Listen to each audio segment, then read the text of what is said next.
ఈరోజు దేశవ్యాప్తంగా సిఐటి రైతు సంఘం వ్యవసాయ కార్మిక సంఘం ఆధ్వర్యంలో అన్ని జిల్లా కేంద్రాల్లో భారీ ప్రదర్శనలు ర్యాలీలు ఇలాంటి ధర్నా కార్యక్రమాలు నిర్వహించడం జరుగుతుంది. దేశవ్యాప్తంగా మహబూబ్నగర్ జిల్లా హెడ్ క్వార్టర్లో ఈ 3 సంఘాల నాయకత్వంలో ఈ కార్యక్రమాన్ని నిర్వహించడం జరిగింది.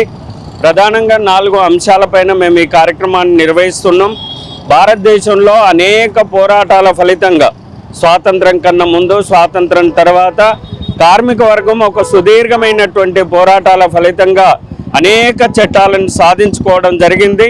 ఆ సాధించుకున్నటువంటి 29 చట్టాలని ఈనాడు 4 కోడ్లుగా ఈరోజు తీసుకురావడం జరిగింది కేంద్ర బీజేపీ ప్రభుత్వం. ఒకవేళ ఈ కోడ్లు అనేటటువంటిది కార్మికుల ప్రయోజనం కోసం రావాలి, కార్మికుల ప్రయోజనం కాదు, పని గంటల భారాన్ని పెంచే పద్ధతులలో లేబర్ కోడ్లు ఉంటున్నాయి. అట్లానే సామాజిక భద్రతకు అన్యాయం కలిగించేటటువంటి పద్ధతులలో లేబర్ కోడ్లు ఉన్నాయి. వాళ్ళ పని హక్కుకు సంబంధించినటువంటి రాజ్యాంగం కల్పించినటువంటి దానికి భిన్నంగా ఈ కోడ్లు అనేటటువంటిది ఉన్నాయి. కనీస వేతనాలు అమలు జరిగేటటువంటి పరిస్థితి లేదు. ఎలాంటి భద్రత లేని కోడ్లను తీసుకొని వచ్చి ఈ దేశంలో కార్మిక వర్గం కోసం ఇంతకన్నా గొప్ప భద్రత ఉండదని ఒక మాయబూసి మారేడుకాయ చేసేటటువంటి పద్ధతులలో కేంద్ర బీజేపీ ప్రభుత్వం అనుసరిస్తుంది. అందుకోసం ఈ విధానాలను మేము వ్యతిరేకిస్తున్నాం. లేబర్ కోడ్లను రద్దు చేయాలని ఈ సందర్భంగా మేము డిమాండ్ చేయడం జరుగుతుంది. రెండవది, దేశంలో విద్యుత్ బిల్లుని ప్రవేశపెట్టడం జరిగింది. దాన్ని ఉపసంహరించుకోవాలనేటటువంటిది మేము కోరుతున్నాం. ఒకవేళ ఈ విద్యుత్ బిల్లు అమలు జరిగితే ఈ దేశంలో ఇస్తున్నటువంటిది ప్రధానంగా తెలంగాణ రాష్ట్రంలో రైతులకు ఇస్తున్నటువంటి కరెంటు సబ్సిడీ 200 గృహ నిర్మాణానికి ఇస్తున్నారు.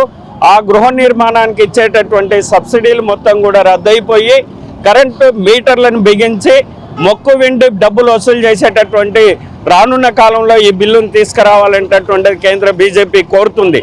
కాబట్టి ఇలాంటి దుర్మార్గమైనటువంటిది, రైతులకు వ్యతిరేకమైనటువంటిది, కార్మికులకు వ్యతిరేకమైనటువంటి విధానాలని మేము ఈరోజు తిప్పి కొడతా ఉన్నాం, వ్యతిరేకిస్తున్నాం. అట్లానే సీడ్ బిల్లును తీసుకొని వచ్చిండు. ఇది ముమ్మాటికి బౌల్జాత్ కంపెనీలకు, ఈ దేశంలో ఉన్నటువంటి బడా సీడ్ కంపెనీలకు, కార్పొరేట్లకు అనుకూలమైనటువంటి ఈ యొక్క సీడ్ బిల్లును తీసుకొని వచ్చిండ్రు. కాబట్టి రైతుల ప్రయోజనం కాదు ఇక్కడ దాగున్నది, కార్పొరేట్ల ప్రయోజనం దాగున్నటువంటి సీడ్ బిల్లును తీసుకొని వచ్చిండ్రు. కాబట్టి దీన్ని మేము వ్యతిరేకిస్తున్నాం. రైతాంగానికి ఉపయోగపడేటటువంటి సీడ్ బిల్లు రావాలి. ఈ దేశ వ్యవసాయ రంగం అభివృద్ధి చెందేటటువంటి పద్ధతులలో సీడ్ బిల్లు ఉండాలి. ఆ అంశాలు మాత్రం దీంట్లో లేవు. కాబట్టి విద్యుత్ బిల్లుని సీడ్ బిల్లుని సవరణలు చేయాలనేటటువంటిది మేము కోరుతున్నాం.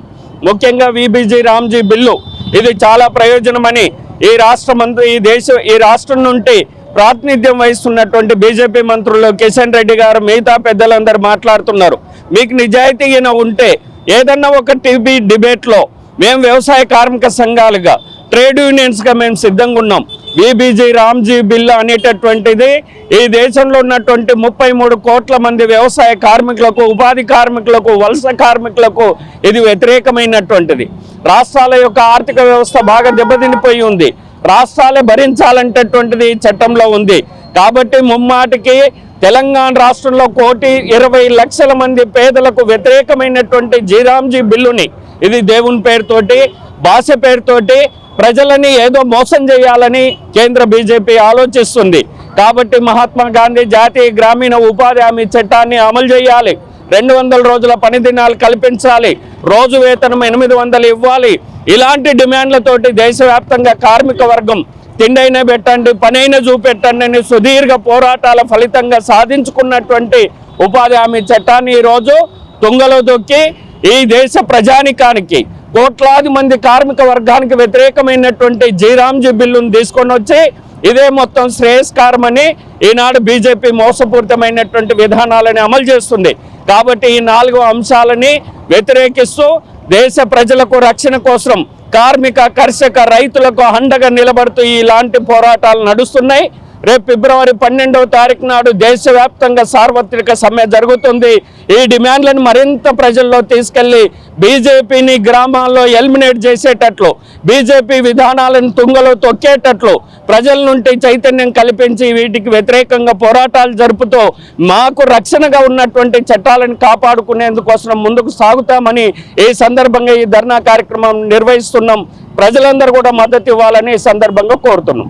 మామినార్ జిల్లా కేంద్రంలో 3 సంఘాలు సిఐటి, రైతు సంఘం, వ్యవసాయ కార్మిక సంఘం ఆధ్వర్యంలో ధర్నా నిర్వహిస్తా ఉన్నాం. ప్రధానంగా భవన నిర్మాణ కార్మికులకు ఉన్న వెల్ఫేర్ బోర్డును పూర్తిగా ఎత్తేయాలని కేంద్ర బీజేపీ ప్రభుత్వం కుట్ర పన్నుతా ఉంది. లేబర్ కోడ్లు తీసుకొచ్చి కార్మిక వర్గానికి బానిసల్లో నెట్టే రకంగా ప్రయత్నం చేస్తుంది. జీతం అడగొద్దు, కూలీ అడగొద్దు, సమ్మె చేయొద్దు, కానీ పని మాత్రం 12-14 గంటలు చేయండి అనేటువంటి నినాదంతో ఈ లేబర్ కోడ్లు తేవడం జరిగింది.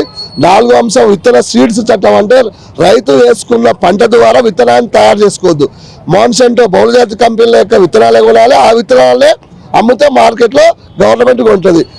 దీంతో పాటు రైతుల మీటర్లకు మోటార్లు బిగించి వాళ్ళకు మన ఇప్పుడు గృహజ్యోతి కానీ ఇట్లా ఫ్రీ కరెంట్ ఏది ఉండొద్దో అమ్మాని అదాని ప్రైవేట్ కంపెనీలు అంటే విద్యుత్ ప్రైవేటులో తయారు చేసి ప్రైవేట్ ప్రాజెక్టులో తయారు చేసి అమ్ముకునేటువంటి ఒక అదాని కంపెనీలకు ఈ దేశాన్ని దోచిపెడతాడు.